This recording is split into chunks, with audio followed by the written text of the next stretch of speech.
c'était un peu cafouillage. C'est ce que j'essaie de faire. On va les rencontrer là bientôt parce qu'ils veulent qu'on refasse un truc. Tous ensemble? Une partout, c'est l'autre. Ouais. Ensemble. C'était une partose, moi je trouve. Hein. C'était pas mal, hein. Ouais. Machin. Ah ouais, c'est ça. Ah non, c'est ça. C'est vrai que le côté parquet tout Oui, le côté porté. bien incarné. C'est bien. Ah oui, tu sais, un peu chiant par contre. l'amour est toujours de l'autre côté de la route, quoi, tu vois. Ouais, non, c'est le porquet pique. Ah ouais, c'est... Ah non, c'était bien foutu. C'était vraiment bien. J'ai hâte de les voir aussi. Bon, allez, viens, on y va parce que je crois qu'ils vont fermer la salle. Et sinon, on est bon pour répéter toute la nuit. Et je crois qu'on va se faire vider. Ouais, malheureusement. Hop là. Ferme-toi. Salut. Oui, je La continue. sortie encore mais Ah oui, on fait continue. noir. Deuxième, sans rien. On continue, on sait jamais, hein. Non, mais c'est bon. Rien à foutre, c'est pas moi qui vais faire le montage. Comme on va essayer de faire une interview, tu sais, donc c'est pas calculé, hein, on n'a rien préparé à l'avance. On n'est pas filmé. Et on n'est pas filmé non plus, en fait, c'est dans le réel, en fait, ça se passe dans le réel. Et on est où ici, Damien? Alors, au studio Barbara, dans le 18e. Au studio Barbara, il va peut-être falloir parler plus fort. Ok. Hein, parce que sinon on risque de ne pas nous entendre. Ok.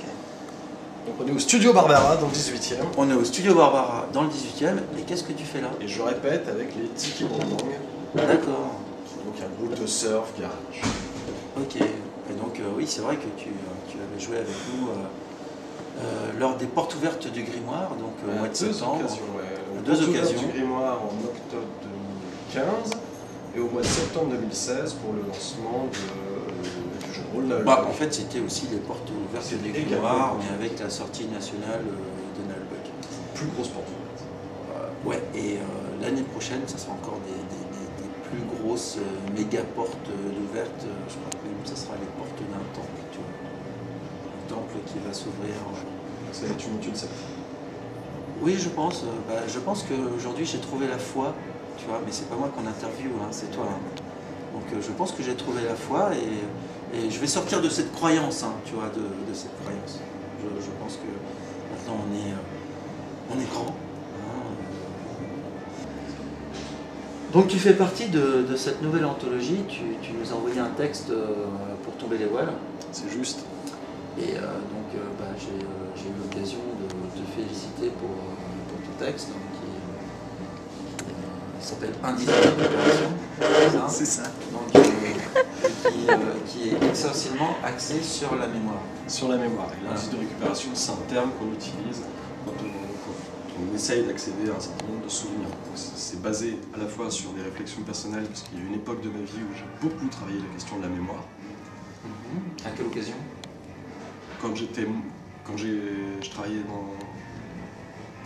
dans les métiers de l'investigation, une de mes spécialités, c'était le recueil de témoignages, d'où tout un intérêt pour la mémoire et comment on va retrouver des souvenirs anciens, déformés, enfouis. D'accord. Alors oui, c'est un vaste sujet, ça. Hein. C'est-à-dire que tu étais un petit peu plongé justement dans ces mécanismes, ces mécanismes de déni. De déni, d'oubli, d'erreur, de scriptage de la mémoire, et ça c'est quelque chose qui m'intéresse. Et sur l'indice de récupération plus spécifiquement, il y a deux grands axes qui m'ont poussé à écrire la nouvelle, parce que le thème Tomber les voiles, je pense qu'on vous l'a dit 10 fois, il n'était pas facile, il fallait aller le chercher. Pendant longtemps je voulais rien rendre, et puis à un moment j'ai eu l'idée d'une histoire qui m'est venue, dont je trouvais qu'elle était bonne, et je l'ai écrite, je voulais l'envoyer. Et pour moi, il y a deux choses qui sont très présentes dans l'indice de récupération. À la base, moi j'écris plutôt du noir, assez peu de science-fiction, et à chaque fois que je le fais, je m'envoie au mémoire. Et je fais de l'anticipation noire, et la question d'indice de récupération, c'est d'un côté, d'une part, tout ce flot d'informations continues dans lequel on baigne en permanence, qui a tendance un peu à tuer l'information. En fait, on pourrait dire que ce sont des stimuli qui nous amènent à certaines réactions. C'est-à-dire que c'est à partir de ce moyen, c'est-à-dire cette flot d'informations dirigées, que peut s'exercer le pouvoir. Oui, c'est assez juste. Et on en est arrivé à ce stade Moi, je pense qu'on est à peu près de la même génération, où pendant longtemps, l'information, tu allais la chercher non pas à la télévision, mais en lisant le journal. Et en lisant des articles de fond. Et l'explosion d'Internet et de la télé, des nouveaux médias... C'est plus que de l'information, il n'y a pas d'analyse. C'est même plus de l'information, c'est du storytelling. On est même plus, on est très peu effectivement dans l'analyse de fond, mais surtout ce qui va compter, c'est la phrase choc, la phrase marquante, et l'une va chasser l'autre. Donc ça, c'est vraiment le premier axe qui m'intéressait. Et le deuxième, c'est les facultés cognitives de l'être humain qui sont en dents de scie. Et on assiste depuis quelques années à quelque chose qui est quand même un peu inquiétant, c'est l'inversion de la courbe de l'effet Flynn. Pendant très longtemps, pendant tout le XXe siècle, le quotient intellectuel de l'humanité ne fait que monter. Et depuis une trentaine d'années, il baisse. Alors tu me l'apprends, moi j'étais pas au courant, mais bien que j'avais quelques indices, bien sûr. Et c'est vrai que tu as dans ton nouvel indice de récupération, on est vraiment dans une société de contrôle de l'individu par rapport à sa mémoire, ses souvenirs, et en fait aussi par rapport aux stimuli qui lui parviennent de l'extérieur. C'est-à-dire qu'on a affaire en fait à des robots, à des gens qui sont devenus des produits. Et justement, j'aimerais savoir si tu penses qu'il y a un peu d'espoir. Est-ce que nous sommes que des produits, ou est-ce qu'on a encore un peu cette liberté d'agir et Quand on écrit de l'anticipation, en tout cas quand moi j'écris de l'anticipation, on parle toujours de ce qui se passe aujourd'hui et on force le trait. Donc, tous ces comportements qui visent à... où le citoyen disparaît pour laisser la place au consommateur ou au produit, comme tu viens de le dire, c'est des comportements auxquels on assiste déjà. Il y a une destruction à la fois du lien social et de ce qu'est l'individu en tant que tel pour ne devenir qu'un produit de consommation. Tout le monde le dit, c'est pas nouveau, ça fait un peu gauchiste de salle de classe de dire ça. En forçant le trait, effectivement, c'est qu'est-ce qui reste de nous? Il nous reste nos mémoires, il nous reste la mémoire, nos souvenirs. Et ça commence. Cette mémoire, elle est tronquée, parce que même aujourd'hui, dans notre... je vais parler de nos vies, je veux dire, même dans notre vie, je veux dire, cette mémoire, elle nous amène à bien des illusions. Oui, oui, c'est un poids, c'est même pas qu'une question en fait d'une société qui exerce le contrôle sur l'individu par l'émission d'un flot d'informations et où chaque cellule en fait retrouve sur le même écran la même information au même moment et qui peuvent en même moment eux aussi la digérer et je dirais la répercuter finalement dans leur quotidien et qui monopolisent aussi leur temps de pensée. Tu vas m'aider là? Oui, là je vais t'aider. Droit au but. Pourquoi les influences, tout ça, droit au but? Pose des questions droit au but comme ça. Ok, ben ça va arriver. Ouais. Bon, et qu'est-ce que je veux... Tu sais de ce que je voulais dire ou pas? Alors, il y a d'un côté, effectivement... Non, voilà, c'est ça, je reprends, on était justement sur cette perte, en fait, tu disais, au niveau de l'individu, en fait, d'une capacité, d'une faculté, en fait, à s'auto-déterminer avec les stimuli qui lui parviennent, parce que justement, dans les stimuli qui parviennent aujourd'hui par rapport à une société qui contrôle l'information, et on ne parle pas de, je veux dire, de cette illusion qui est la liberté d'Internet, je veux dire, qui n'est que contrôle, en fait. C'est-à-dire qu'elle est là, l'illusion. C'est je vous donne la liberté, mais en fait, cette liberté, c'est moi qui la détiens et qui vous la donne. Ouais. Alors, sur ce point particulier où effectivement on a une masse d'informations, je pense que l'information elle est accessible à tout le monde et je ne crois pas au il tient, il contrôle. Si on veut être informé, on peut être informé. Après le problème c'est qu'il faut repailler toute cette merde pour trouver quelque chose d'intéressant. Voilà, c'est ça. En fait c'est une expression, lorsqu'on dit il, lorsqu'on dit il détient, en fait il faut bien voir que ce il représente en fait je veux dire, une morale en fait, qui est dispensée en fait, par la société, par je veux dire, les médias. En fait, ce il ne nous appartient pas. Ce il, c'est nous. Et ce il, c'est en même temps nous. C'est nous, on est parfaitement responsable de l'utilisation qu'on fait des différents moyens d'information, des différents moyens de communication. Et si tu veux utiliser Internet pour regarder avec satisfaction que les Français sont contents de la télé de leur pays, c'est bien entendu pour toi. Et en même temps, tant pis, parce qu'il y a d'autres choses à aller chercher. Tu penses qu'il y a des possibilités chirurgicales pour...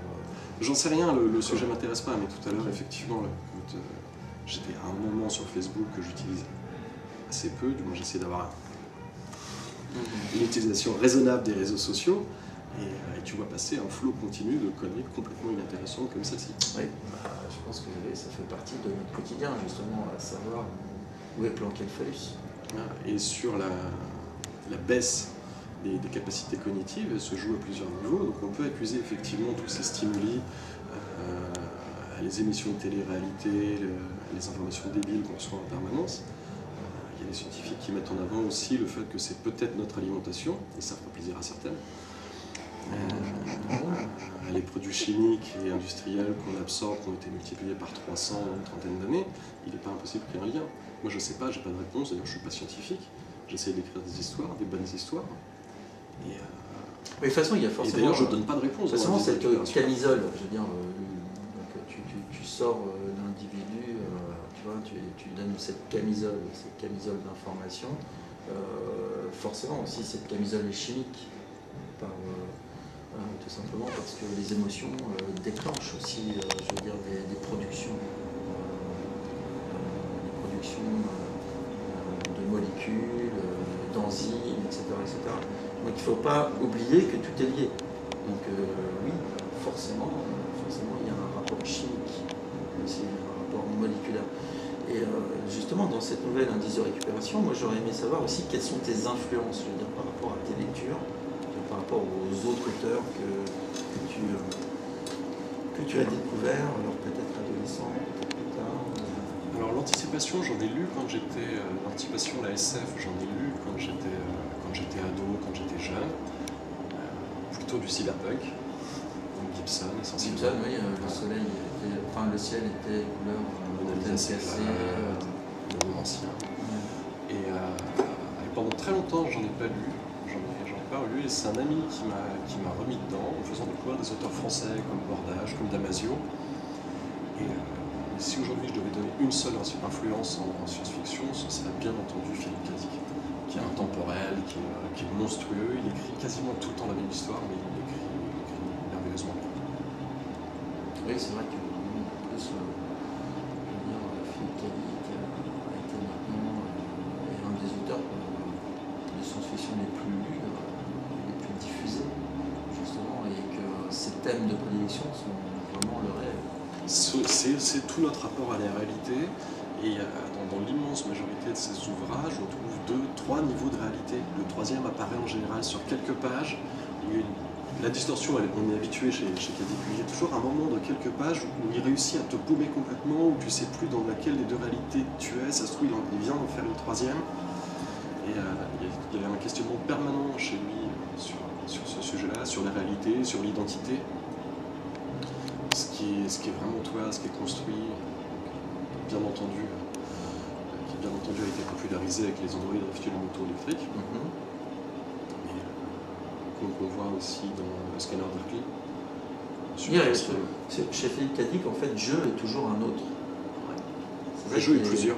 Et jeu est plusieurs, oui. C'est-à-dire que le jeu est collectif et le jeu est forcément l'autre. C'est ça qui est intéressant. Et chez Philippe Cadic, la science-fiction, c'est un prétexte. Et je m'y retrouve d'autant plus que Philippe Cadic, c'est quelqu'un qui a emprunté au code du roman noir, du roman policier, du roman pulp, pour écrire de la science-fiction et l'anticipation, et faire tout son travail de fond justement sur le rapport à la réalité. Alors, autre question. Lorsque tu as pris connaissance de l'appel à texte de Tomber des voiles, quelle était ta première impression? Alors moi, ça m'a pas choqué. Ah oui, parce qu'il paraît que c'était choquant. Ouais, alors j'ai vu qu'il y avait eu une espèce de débat par tout un tas de personnes qui ont crié au scandale après un appel à texte, si le thème ne te plaît pas, t'es libre de pas y participer. Moi, la première idée que j'avais eue, c'était une histoire mettant en scène des bonnes sœurs défroquées. grand chose à en dire. À part qu'elles ont été défroquées. Voilà, c'est ça. Est-ce qu'une bonne sœur porte une petite culotte ou pas? Je sais pas. Je sais pas, j'avais pas envie de rentrer sur ce terrain-là. Ça me faisait un peu peur. Donc j'ai laissé tomber pendant un moment et après j'ai eu cette idée de travail sur la mémoire. Je pense que c'est. Tu étais en plein dans le vif du sujet. C'est-à-dire justement sur cette réalité qui tous les jours, à chaque fois qu'on se réveille, on essaie de remettre la machine en marche, de retrouver un peu ce raisonnement qui nous a conduit jusqu'au sommeil et d'essayer de comprendre pourquoi justement on a besoin de ce sommeil. Est-ce que tu aurais quelque chose d'autre à rajouter? Tu aurais quelque chose d'autre envie de dire sur ta nouvelle? Comme ça, non, j'ai eu du plaisir à l'écrire, j'espère que les gens ont du plaisir à la lire. Oui, en tout cas le comité de lecture en a eu beaucoup. C'était une grande surprise, de voir la maîtrise que tu as eue sur la thématique. D'autres ont maîtrisé cette thématique aussi, mais avec un autre regard, un autre point de vue. Et en tout cas, je te souhaite de l'emporter. Merci Olivier. Et en tout cas, je souhaite beaucoup de plaisir aux lecteurs, en tout cas à la lecture d'Indices de récupération, qui est une nouvelle formidable. Merci Olivier.